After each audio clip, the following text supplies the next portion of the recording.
All right, now what we'll take a look at in this part 2 is we're going to get a background on there. And there's some ways that you could just use Photoshop. There's a paintbrush and there's some other tools where you could create a background yourself right here in Photoshop. And if you discover that, great. Or if you want to ask about that, that's great too. But I'll show you another way that I have set up for you here. On Classroom, for the WIN class, I have these backgrounds right here. It's a Google Drive folder. So if you go to the athletic event materials and go to backgrounds and click this Google Drive folder, and I'm going to switch the view to this kind of view right here. I put some backgrounds on there that I thought kind of looked cool and you could use if you want to. It's up to you. You don't have to use any of these, but you could. And so if you want to use one, you just find it here on Google Classroom and you do a right click and download. That's all you have to do. Just pick one that you want, right click download, and that will download it to the downloads folder of the computer where you're working. And then back here in Photoshop, what I can do is click File, Open, and I can look in the downloads folder. And there's that red background, and I'll open that up. Now what I'm going to have to do, and this is just like I showed you on the collage project that I demonstrated, not everybody did this, but I would have to take that dotted box, it's a second tool here, and select, all of this or a chunk of it or whatever. So I select it and I copy it, Control C, and I paste it, Control V. Now that background is not covering up all of the white, and I want it to. So on the keyboard, I'm going to do that Control T, and this goes back to the collage project as well. Control T is for transform, and now I can stretch this out and make it cover up as much as I want. Now here's a trick. If I just grab a handle and start stretching it, I have trouble making it cover everywhere. But if I press the Shift key, I press down the Shift key, I can pull it up this way, and I'm pressing down the Shift key and I can pull it down that way, and I can kind of stretch it in any direction I want if I hold the Shift key while I'm dragging and pulling on those handles. When I get it done, this looks good to me, so I'm going to go ahead and hit the check mark up here so I have my background in place. Now let's look at also putting some graphics on here and some things I could do with that. So I'm going to go back to Classroom, right? I've got a whole bunch of stuff up here on Google Classroom, and I've got a section here on the athletic event materials that says graphics. And again, it's a Google Drive folder.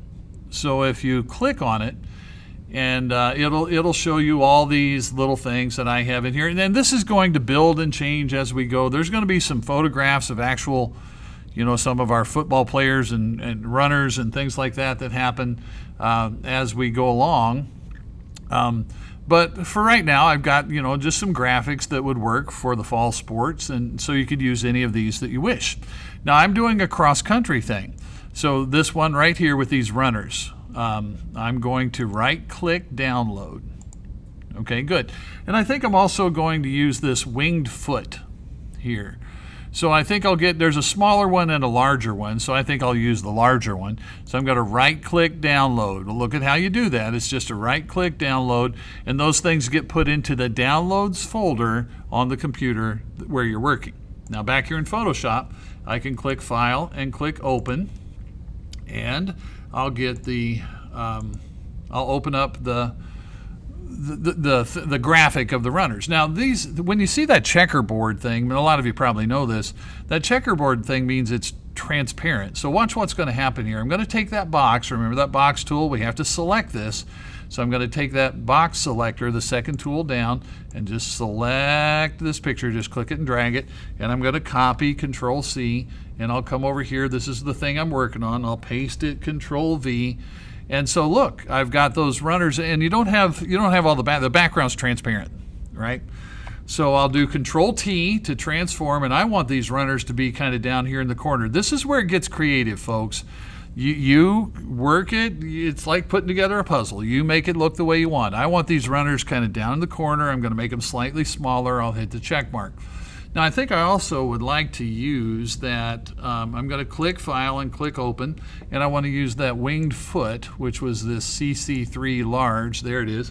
Same thing here. I'm going to use that box selector, and I'm going to select it and copy it and paste it. And I'm going to Control T transform it I'm going to make this one kind of bigger and put it sort of right in the middle, and I'll hit the check mark. Now I want to show you something here. I kind of don't like the way the foot is covering up the runners. I could have done them in a different order, but here on my layer panel, I could change the order of that. I could just switch the order of the layers. I can drag them up and down and switch the order of the layers. So now the runners are on top of the winged foot that I have there. All right, so gosh, I'm making progress, right? I've got a background and I've got some graphics on there. So this is going to be the end of this video, and then in the next video we're going to take a look at, okay, now let's get some type on there. So let's get some type layers all set up. So that's coming next.